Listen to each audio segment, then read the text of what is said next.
The snow began falling harder over the Ardennes on December 19, 1944, turning the forest roads into white corridors of silence. But for the American outposts scattered along the outskirts of Boulingen, that silence carried a terrible weight, because somewhere beyond the fog-choked Treline, a German armored column was advancing fast. Most of the U.S. positions were already folding back, buying time with skirmishes and delaying actions. Tanks were in short supply. Vehicles had run dry of fuel, and in one isolated clearing, surrounded by pine trees heavy with snow, a single M3 105mm field gun sat half buried in ice. Its crew had been reassigned. Its ammunition was low, its firing gears jammed in the cold. "Leave it," officers had said. "It's useless in this weather. Too exposed, too slow, not worth keeping operational." But one man didn't listen. Staff Sergeant Michael Avery, 31 years old, gunner since North Africa, lean and frostbitten, stood beside the abandoned field piece, tightening the breech with a wrench he'd heated over a small fire. His breath fogged in the frigid air as he worked the frozen elevation gear with gloved hands stiff from cold. Behind him, a corporal shook his head. "Sir," command said to fall back. "That thing won't fire straight in this cold. We should go." Avery didn't stop. "It'll fire," he said. "Even if it does, it won't stop armor." Avery finally looked up, eyes sharp, calm, absolutely certain. "Corporal, every tank in the world has a place it dies." The corporal stared at him, unsure whether he was crazy or the only sane man left on the line. A rumble echoed through the forest, distant, heavy, growing louder. Avery rose slowly. "That's armor," he whispered. A flash of fear crossed the corporal's face. "How many?" Avery brushed snow from the gun shield, positioned the trails, and stepped behind the sights. "Doesn't matter." Moments later, through the drifting snow, dark shapes emerged, half-tracks armored cars, followed by the unmistakable silhouettes of Panzer IVs pushing up the frozen road. Avery tightened his grip on the traversing wheel. "They said this gun was useless," he muttered. "Let's prove them wrong." The corporal's voice cracked.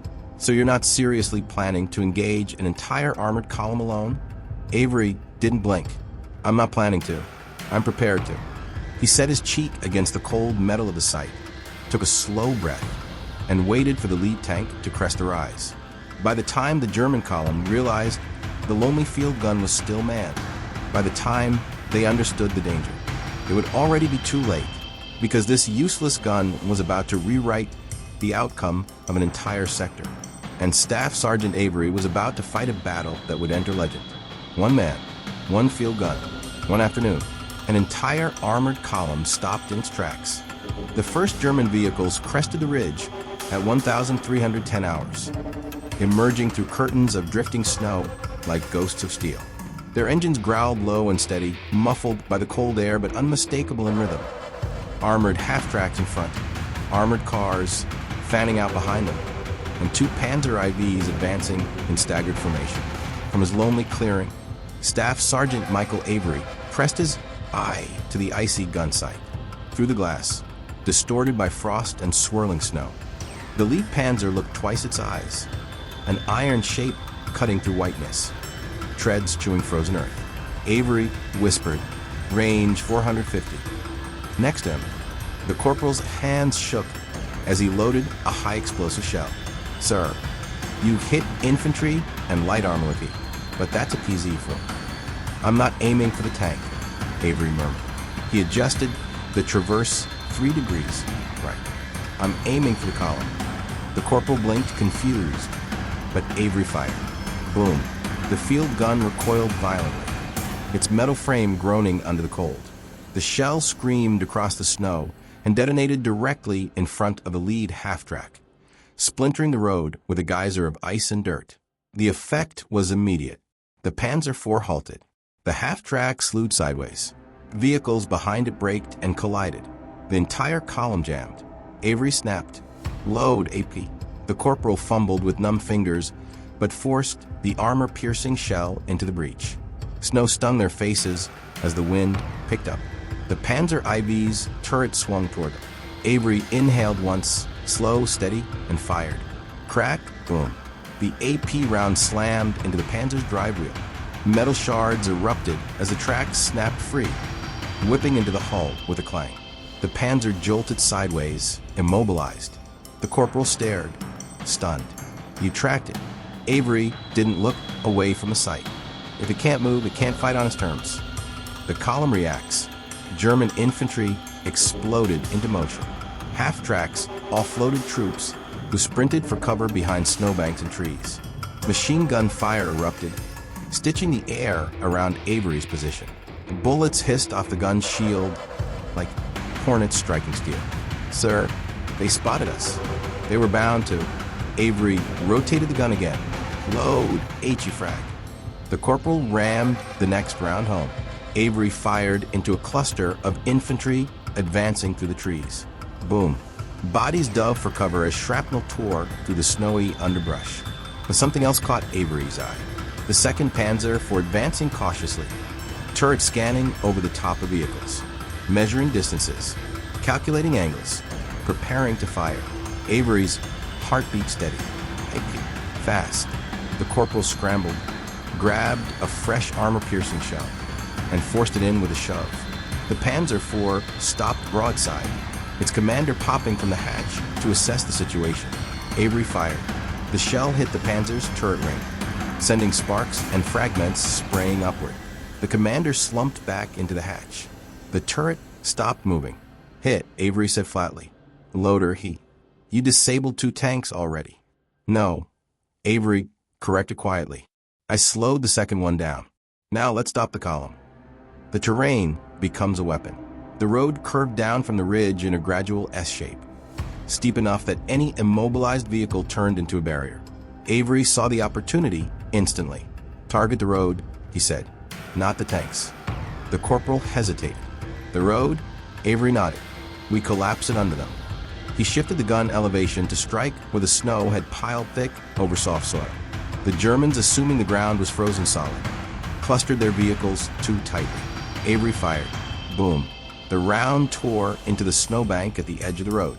The frozen crust shattered, revealing the mud beneath. The weight of the mobilized half-track caused the ground to collapse further. The second half-track jackknifed. An armored car slid sideways. The entire road became a choke point of metal, a perfect kill zone. The corporal whispered, Sir, you're bottling the whole column. No, Avery said, they're bottling themselves. The counterattack begins. Machine gun tracers zipped past the gun shield, close enough for Avery to feel the heat. A German squad advanced from the flank, firing from behind a cluster of pine trees. Avery switched to canister. Load. The corporal shoved the shell in place. Avery fired. KRM PHDH. Hundreds of steel balls blasted through the trees, shredding branches and forcing the German squad to dive for the ground. That buys us 10 seconds, Avery said. Load smoke. Smoke. Avery pointed through the drifting snowfall. We blind the gunners in the remaining Panzer. If they can't see me, they can't hit me. Smoke erupted across the clearing, rolling into the road like fog meeting fog. The Germans panicked again, shouting, radios crackling, orders overlapping. Avery's freezing hands worked the controls without hesitation. The corporal could barely keep up. AP ready. Fire. Boom. A flash of impact. A geyser of sparks from the 2nd Panzer's mantlet. Not a kill, but enough to jam its gun. The corporal gasped. You fought 3 tanks in 5 minutes. Avery didn't respond. He was watching the infantry regroup on the ridge. He knew what was coming next. Loader, he said quietly, prepare more canister. Because the Germans had finally realized the truth. This wasn't a duel. It wasn't a delaying action. They were up against a man who understood terrain, timing, and fire discipline better than anyone they'd ever faced.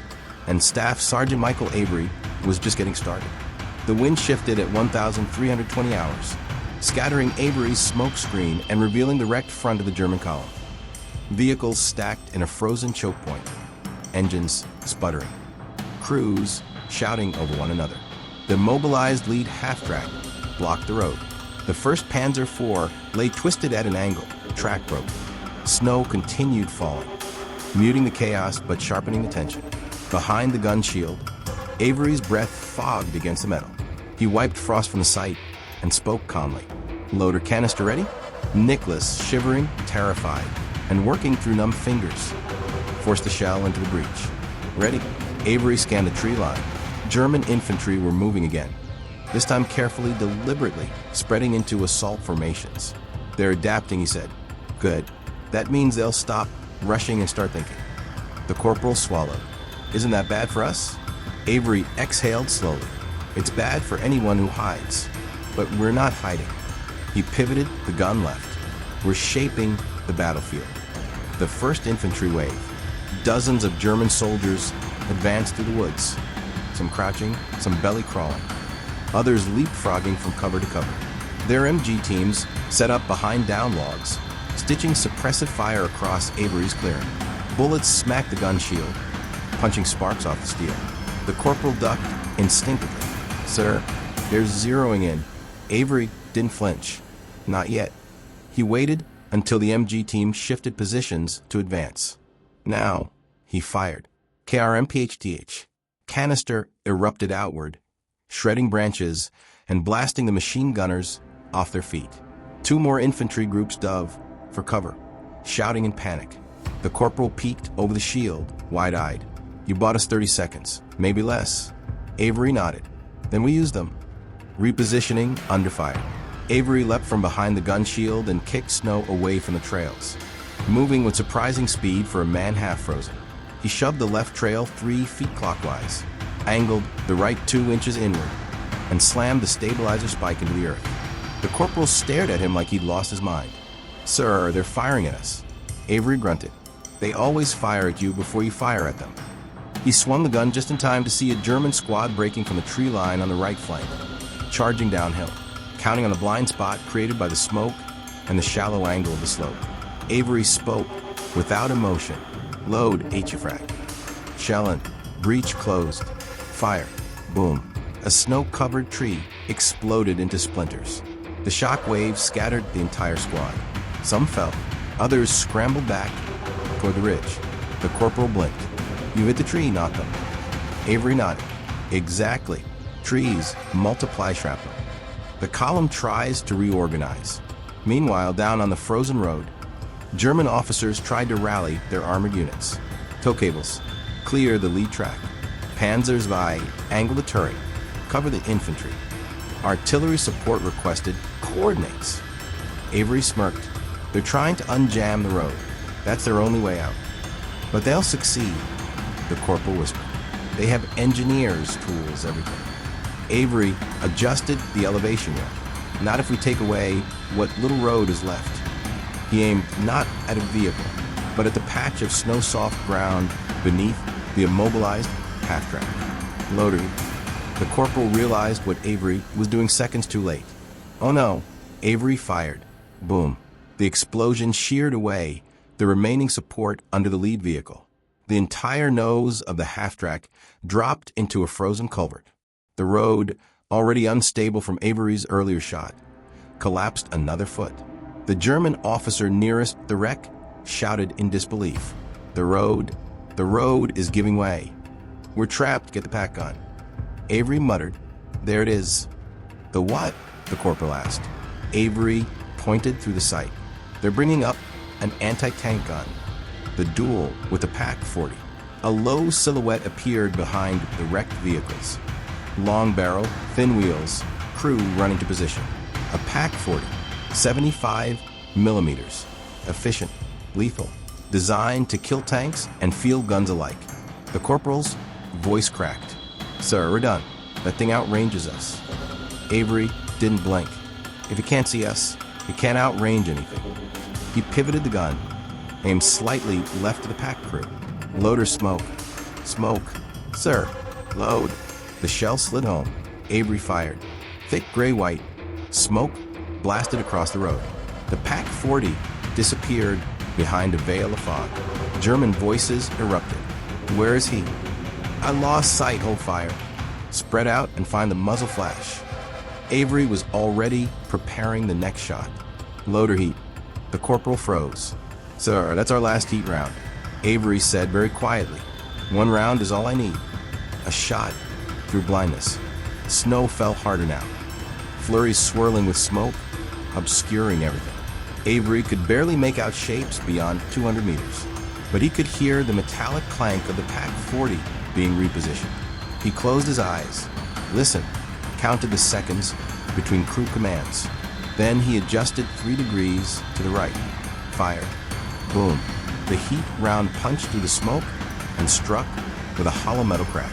When the snow cleared a moment later, the PaK-40 lay on its side, shield blown open, wheels shattered, crew diving for cover. The corporal stared at Avery like he was looking at an apparition. "You fired that blind." "No," Avery corrected. "I fired it where they had to be." The 2nd Infantry wave, the closest call yet. German infantry regrouped again.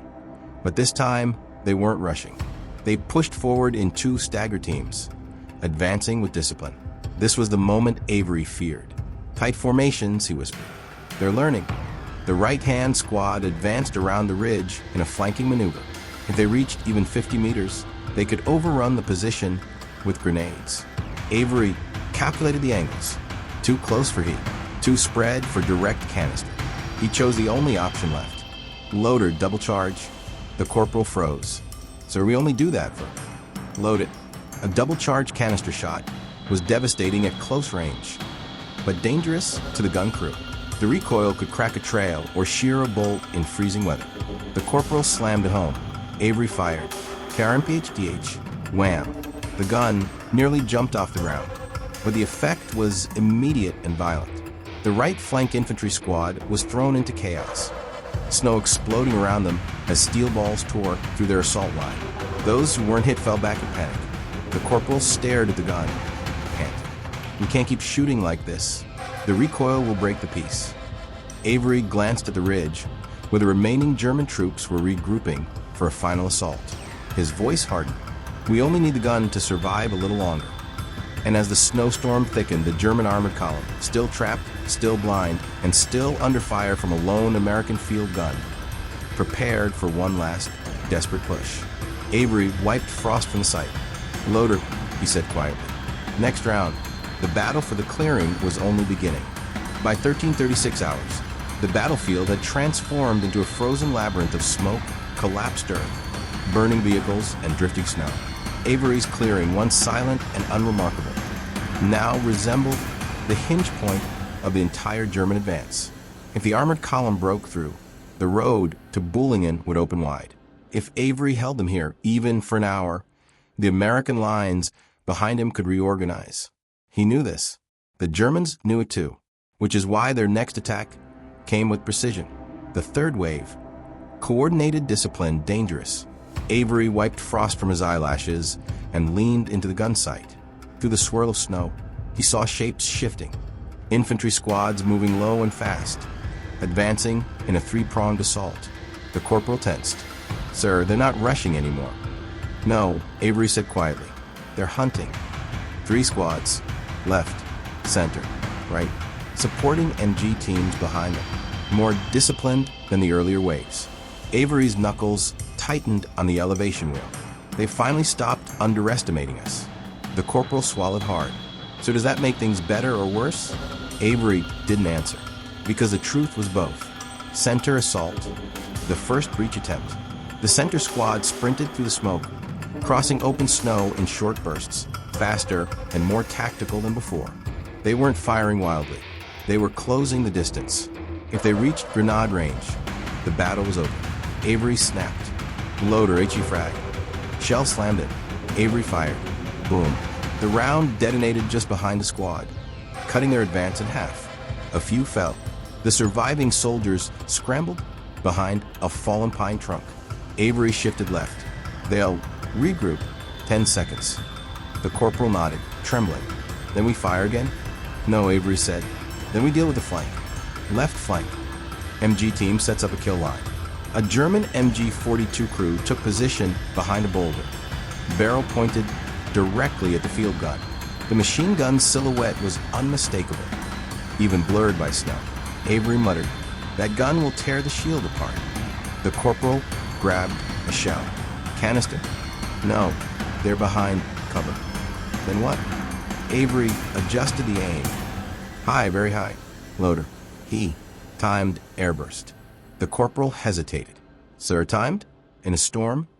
It's just wind, Avery said, and I fought worse wind. He estimated the wind direction, dialed an elevation change, and fired skyward. The shell arced into the swirling air, disappeared into the storm, then exploded above the MG team in a shower of downward shrapnel. The MG crew collapsed. The corporal stared at Avery. You calculated an airburst blast through snow? Avery didn't look up. Range is range. Weather just adds personality. The right flank, the closest danger yet. But the right flank was the real threat. A German assault squad, 8 men, used a shallow depression to crawl almost entirely around Avery's position. Only a thin line of frost-covered brush separated them from the gun's blind side. The corporal spotted movement. Sir, right. Avery spun the gun, but the field piece couldn't traverse fast enough. Snow and mud resisted the wheels.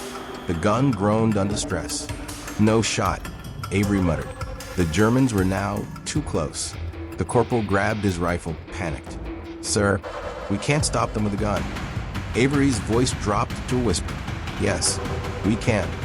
He grabbed a single canister shell, pulled it from the corporal's hands, and slammed it into the breech himself.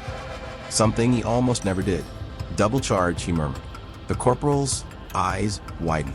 Sir, that could split the barrel. Avery didn't respond. The Germans' helmets were now visible through the brush. 30 meters, 25, 20. Avery braced every muscle in his body. Fire. KRM-PHDH, wham. The recoil nearly threw Avery off the gun. The entire field piece lurched backward, metal creaking under strain. Snow flew off in a cloud, but the shot itself was devastating. A cone of steel balls ripped through the brush at fatal velocity. The entire flanking squad collapsed, some instantly, others rolling down the ridge in limp, uncontrolled spasms. Avery exhaled. That was too close. The corporal panted. Sir, that blast could have destroyed the gun. Avery checked the barrel. We're still alive. So is it? The column tries one last desperate push. Down on the road, frantic German officers shouted over the roar of engines and the crackle of radios. Unjam the lead vehicle. Push forward any direction. Get the 2nd Panzer moving. We need suppressive fire on that gun now. The 2nd Panzer IV finally managed to rotate its turret. Slow, stiff, but functional enough to fire. Avery flinched as he saw the barrel swing toward him. Get down. A muzzle flash lit the ridge. Hump. And 75 millimeters shell screamed past, missing by less than 2 meters. It blew apart a tree behind them, showering the gun pit in splinters and burning bark. The corporal's voice cracked. They've got our range. Avery was already adjusting. Loader at P. What? Sir, armor piercing won't go through a Panzer's frontal arc. We're not hitting the front. Avery swung the gun to the side. Tracks, he said, and the ground beneath them. Immobilizing the last Panzer. The Panzer IV advanced cautiously, turret scanning, snow melting on its glowing muzzle brake. Avery waited, patient, cold, still. Now, he whispered. Boom. The AP round hit the snowbank under the Panzer. The shell ricocheted into the track assembly, ripping apart 2 road wheels and jamming the suspension. The Panzer sagged to one side, immobilized. The corporal blinked in disbelief. You crippled another one. Avery lowered the gun slightly. And now that it's stuck, we finish it. The column begins to break. German morale cracked audibly, shouts rising into panic. Retreat back to the ridge. We've lost too many. Pull back, pull back. That gun won't die. Get out of its line of fire. Avery lowered his head. He could barely feel his hands. His ears rang. His face was numb from freezing wind and gunpowder. But the armored column was faltering, stopping, breaking. Loader, Avery said softly. Next round. The corporal, exhausted but determined, loaded another shell. What's the plan now? He whispered. Avery lifted his eyes to the sight. Now, he said, we make them run. And in the swirling snow, the final German infantry wave gathered strength, desperate, furious, and preparing to overrun him by force.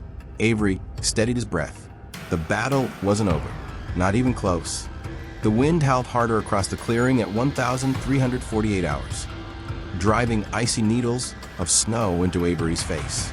The battlefield had become a white and gray blur, burning vehicles, drifting smoke churned up earth, and the flicker of muzzle flashes scattered across the ridge. The German armored column was no longer advancing. It wasn't even reorganizing. It was trying to survive. But Avery wasn't safe, not even close. The Germans still had numbers, still had ammunition, still had infantry closing in on both flanks. And worst of all, the corporal whispered, "So we're almost out of ammo." Avery didn't respond. Not yet. He was watching the ridge. The Germans were forming something new, a tactic he recognized instantly. The human wave, but not the usual one. Dozens of German soldiers emerged from the tree line. But this time, not rushing, not panicking. They moved in staggered lines, rifles up, firing controlled bursts as they advanced. Behind them, officers shouted instructions to coordinate movement. Spread out. Don't bunch, he'll use canister. MG teams suppressed the gun shield. Avery muttered, "They're applying everything they've learned." The corporal loaded the next round. HE-frag, one of their last. "So this might be our final shot." Avery nodded. "Then we make count." The suppression begins. Machine gun teams opened fire from the ridge. Bullets hammered the gun shield so hard the steel rang like a church bell. Splinters of lead pinged around Avery's boots. The corporal ducked instinctively. "Sir." They're walking the fire toward the breach. Avery pressed his cheek to the sight. "We fire before they can zero in." He tracked the nearest infantry line. "Load ready?" "Ready." Avery exhaled. "Fire." Boom. The He round detonated in front of the advancing line. Snow, soil, and shrapnel exploding outward. The infantry formation split, small groups diving for cover behind shattered stumps and frozen bushes. But the MG teams didn't stop. They intensified. The shield shuddered under their barrage. Avery kept his eye in his sight. They're trying to pin the gun. They'll move assault troops while we're suppressed. "And what do we do?" The corporal shouted over the machine gun fire. "Break the suppression."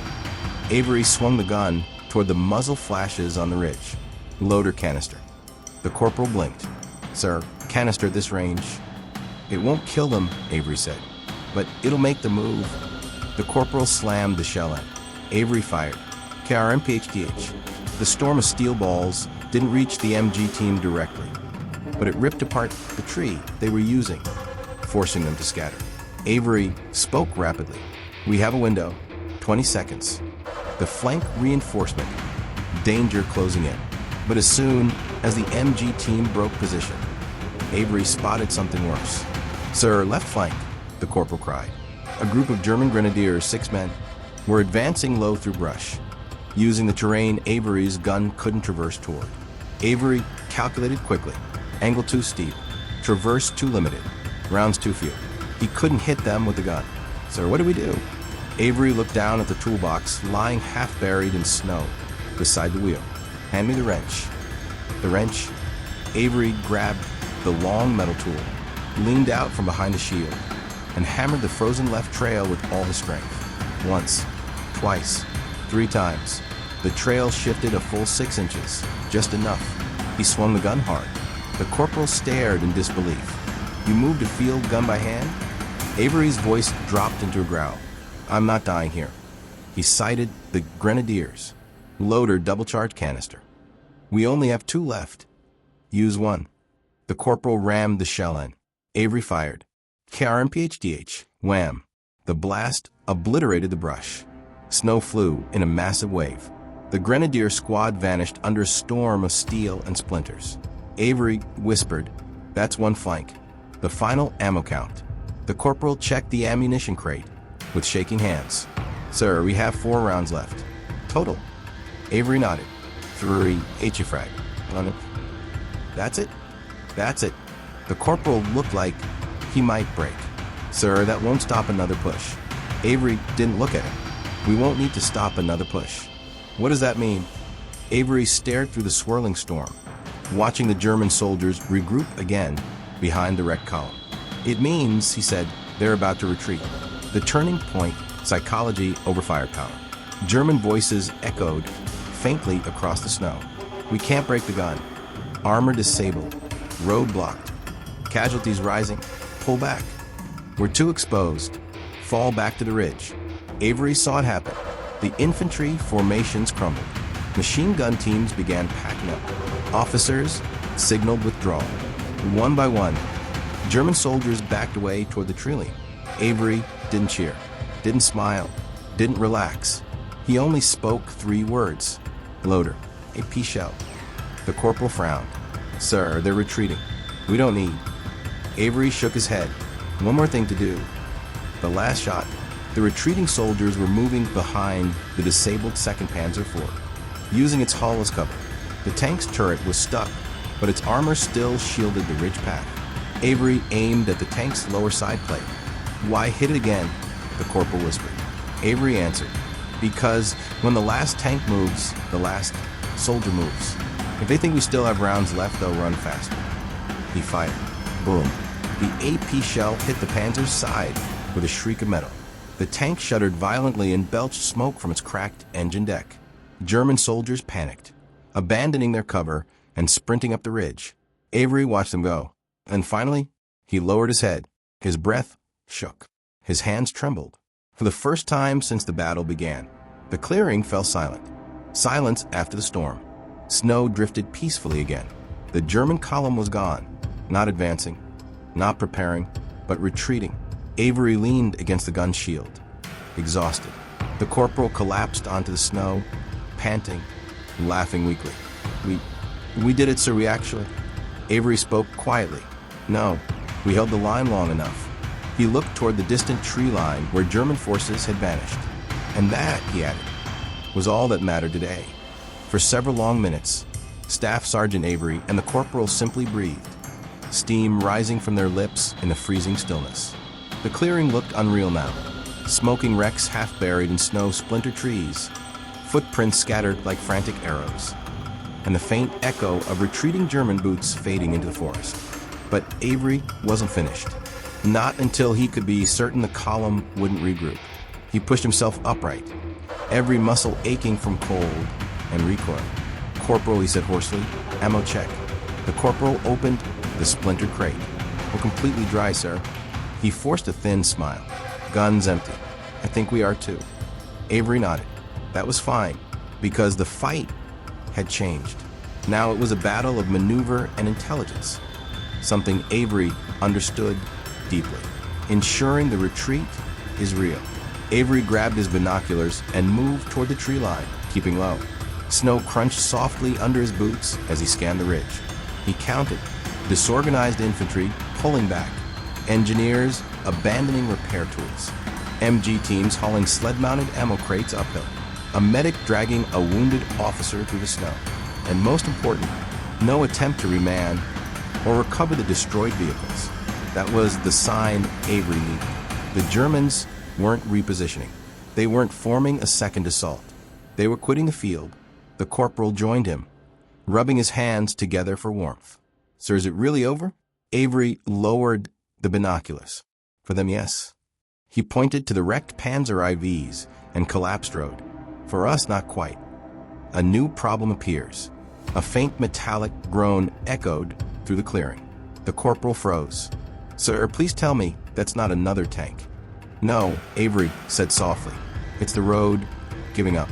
The snow-covered embankment beneath the lead half-track sagged further.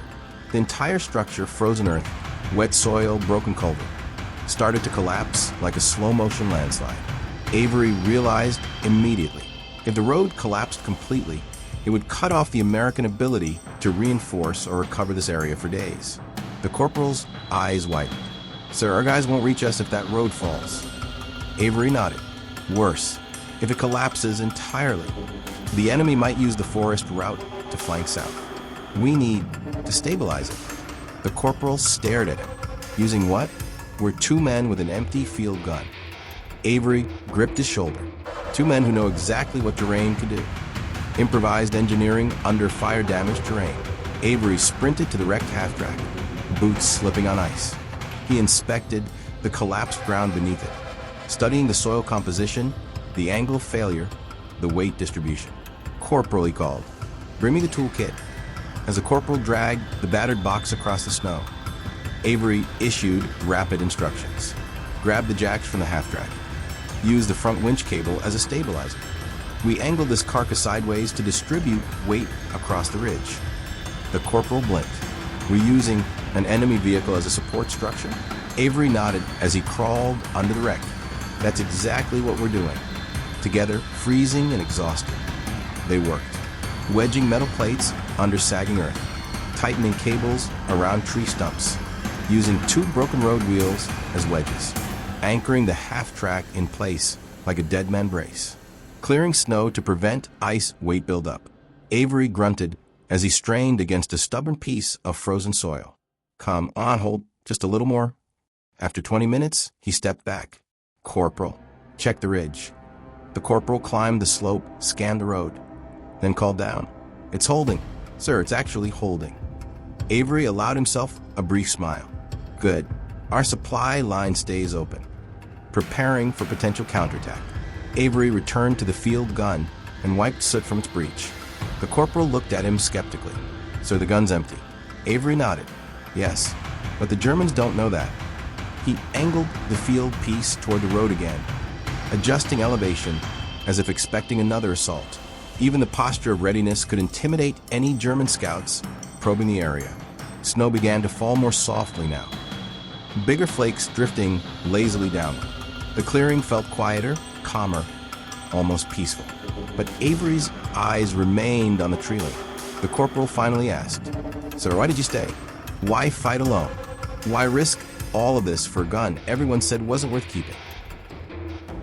Avery didn't answer immediately. He brushed snow from the barrel, ran a hand along the steel, and finally said, because sometimes the fight that doesn't matter to command matters to the men behind you. He looked toward the south, toward the American lines he had protected. If I didn't hold here, others would die buying back these few hundred yards. I wasn't going to let that happen. The corporal stared at him, realization dawning. You didn't defend the gun, he whispered. You defended the road. Avery finally allowed himself to sit, lowering his weapon and breathing out slowly. Yes, he said, and we held it. The distant sound of engines, far to the south, faint but growing, came a new sound. American engines, Shermans, half-tracks, support trucks, reinforcements. Avery closed his eyes for a moment. Right on time, he murmured. The corporal laughed aloud, relief flooding his voice. We're saved, sir. They're coming. Avery stood, stretching stiff joints. No, he said softly. They're not saving us. He looked across the battlefield. Wrecked German armor, collapsed road, abandoned weapons, and a single field gun that had changed the course of a sector.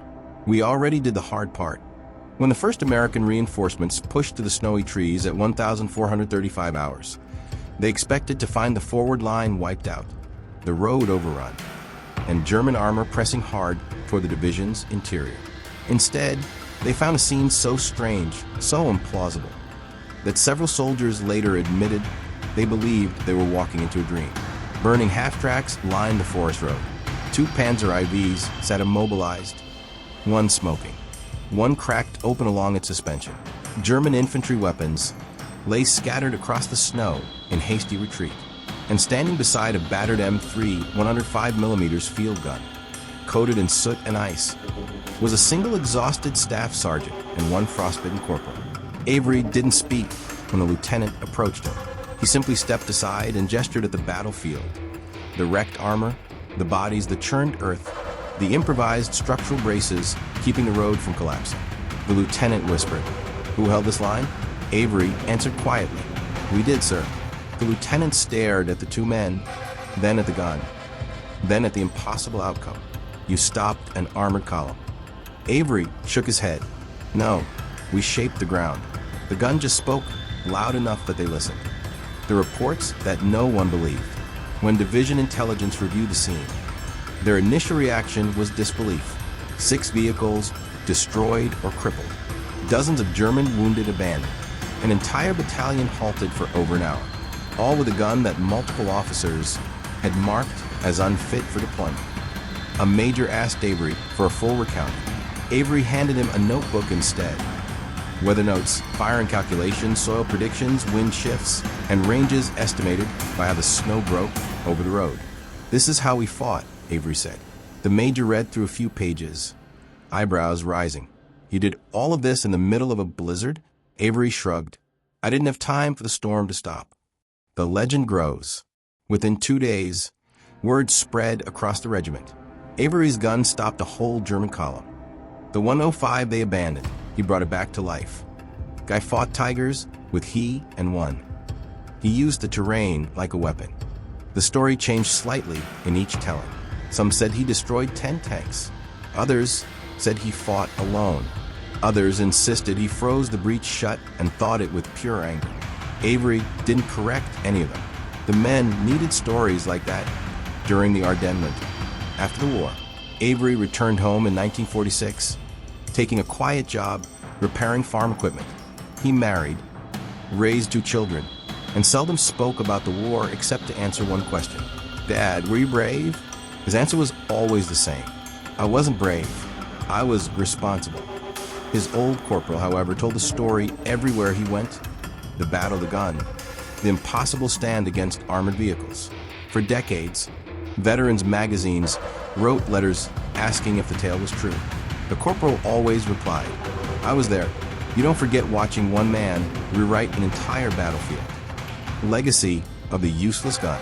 Today, historians studying the Ardennes offensive occasionally stumble across an after-action report describing an unnamed field gun position that halted a German thrust for nearly 90 minutes. No medals were awarded. No monuments marked the clearing. Trees have regrown where wrecks once burned, but somewhere in the snow-covered woods of Belgium, the faint outline of 2 sunken trails still exists. The place where Avery anchored his gun, held the line, and proved that even a weapon dismissed as useless can shape the fate of hundreds of men when placed in the hands of someone who understands not just how to fire it, but how to use the battlefield itself. If this story moved you, do me a favor and hit that like button so more people can discover these forgotten acts of courage. Tell me in the comments where you're watching from, and if someone in your family served in the war. And be sure to subscribe and turn on notifications so you don't miss the next long-form war story. ****.